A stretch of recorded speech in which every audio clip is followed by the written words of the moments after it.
Kembali di iNews Prime bersama saya Abraham Silaban. Pemirsa, unjuk rasa di depan kantor Bupati Kolaka Utara, Sulawesi Tenggara berlangsung ricuh. Kericuhan terjadi karena massa meminta kejelasan hak pemilihan kepala desa dicabut oleh panitia.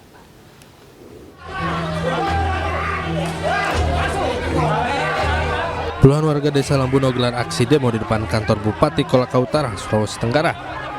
Masa terlibat kericuhan dengan petugas polisi dan Satuan Pamong Praja. Masa meminta kejelasan dari Bupati untuk menuntaskan masalah puluhan warga yang hak pilihnya tidak terdaftar dalam daftar pemilihan tetap kepala desa. Masa menghamburkan KTP di depan kantor Bupati Kolaka Utara sebagai bentuk kekecewaan mereka karena kartu tanda penduduk yang mereka miliki tidak diakui oleh panitia Pilkades. Kami mengawal aspirasi masyarakat Desa Lambuno terkait adanya dugaan pencabutan hak pilih dari panitia Pilkades sebanyak 57 orang.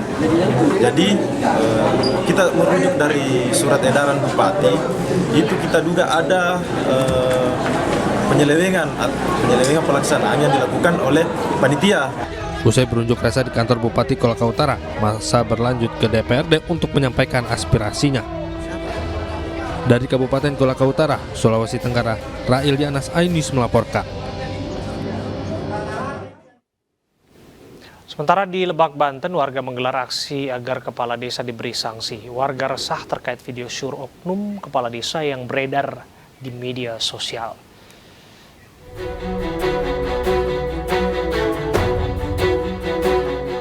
Sebuah video asusila seorang wanita dan seorang oknum kepala desa di Lebak, Banten viral di media sosial.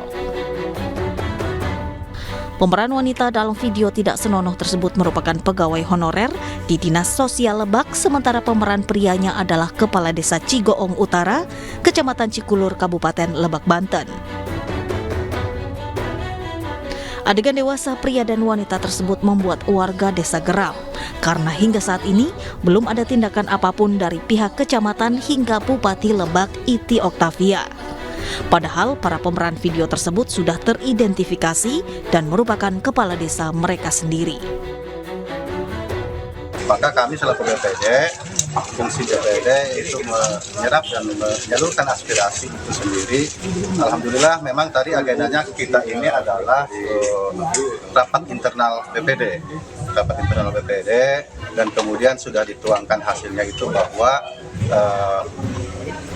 hari ini keputusannya kami setelah mengambil kesimpulan, kami membuat surat atau menyampaikan kepada pemerintahan Kecamatan Cikulur. Karena jujur kami sebagai masyarakat terkait dengan kepemimpinan beliau sudah tidak percaya. Artinya pemimpinan beliau baru hanya 1 tahun, akan tetapi sudah banyak kegaduhan-kegaduhan di masyarakat terkait dengan Karang Taruna, terus kemudian terkait dengan bantuan kemarin, terus kemudian hari ini yang menurut kami katakan terkait dengan isu yang beredar di isu nasional. Karena ini sudah tampil di berita nasional, dan ini menurut kami suatu tindakan yang harus ditindak tegas.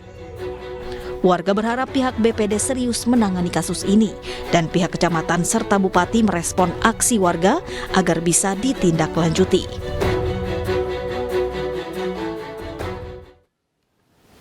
Pemirsa, Partai Buruh dan Kasbi berunjuk rasa menolak Permenaker nomor 5 tahun 2023 di depan kantor Kemenaker RI di Jakarta. Buruh mengancam mogok kerja bila tidak ada aksi nyata dari pemerintah. Ratusan buruh berunjuk rasa menuntut Menteri Tenaga Kerja segera mencabut Permenaker nomor 5 tahun 2023 dan menjamin hak-hak perlindungan bagi buruh. Buruh juga meminta DPR dan Presiden agar tidak mengesahkan peraturan pemerintah pengganti Undang-Undang nomor 2 tahun 2022 tentang Cipta Kerja.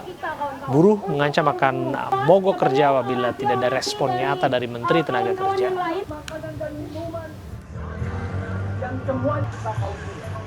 Hari ini kami Konfederasi Kasbi bersama kawan-kawan serikat buruh yang lain mendatangi kantor Kementerian Ketenagakerjaan meminta kepada Ibu Menteri Ida Fauziah untuk mencabut Permenaker nomor 5 tahun 2023. Karena Permenaker tersebut nyata-nyata merugikan kaum buruh, memaksa kaum buruh di industri padat karya yang berorientasi ekspor dipotong upahnya 25%. Dan juga terkait dengan waktu kerja yang fleksibel.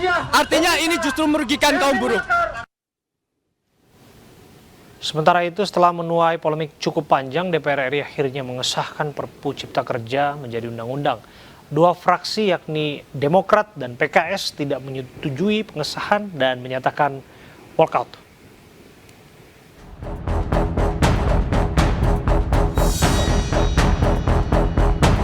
Dewan Perwakilan Rakyat Republik Indonesia resmi mengesahkan rancangan undang-undang tentang penempatan peraturan pemerintah pengganti undang-undang Perpu nomor 2 tahun 2022 tentang Cipta Kerja menjadi undang-undang.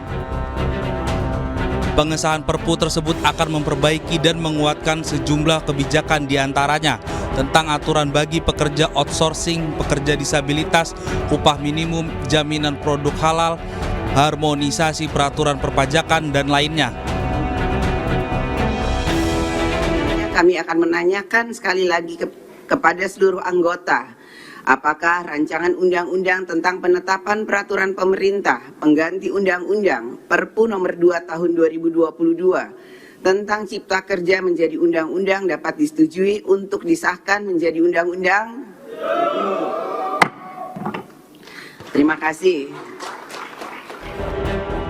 Dalam rapat paripurna tersebut, 7 fraksi menerima dan sepakat dibawa ke pembicaraan tingkat 2. Sementara fraksi Partai Demokrat dan PKS menyatakan walk out dari sidang penetapan RUU Perpu Cipta Kerja nomor 2 tahun 2022.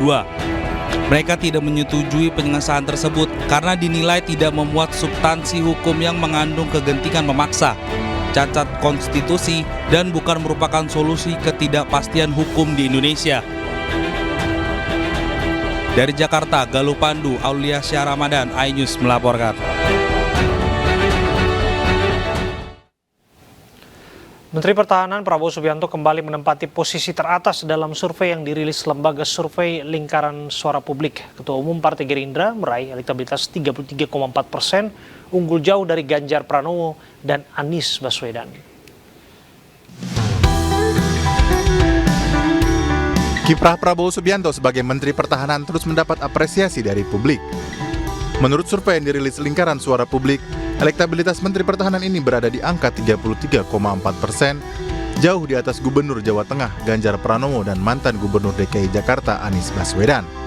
Sementara itu, pasca hadir bersama dalam acara panen padi bersama Presiden Jokowi di Kebumen, Jawa Tengah, duet Prabowo Subianto dan Ganjar Pranowo disimulasikan mendapat angka yang tertinggi. Pasangan ini tingkat keterpilihannya 52,8%, mengungguli duet capres lainnya pada survei yang digelar 1 hingga 10 Maret 2023 tersebut. Survei digelar dengan melibatkan sejumlah 1.230 responden di 34 provinsi di Indonesia dengan tingkat keakuratan dan kepercayaan 95%. Tim Liputan iNews melaporkan.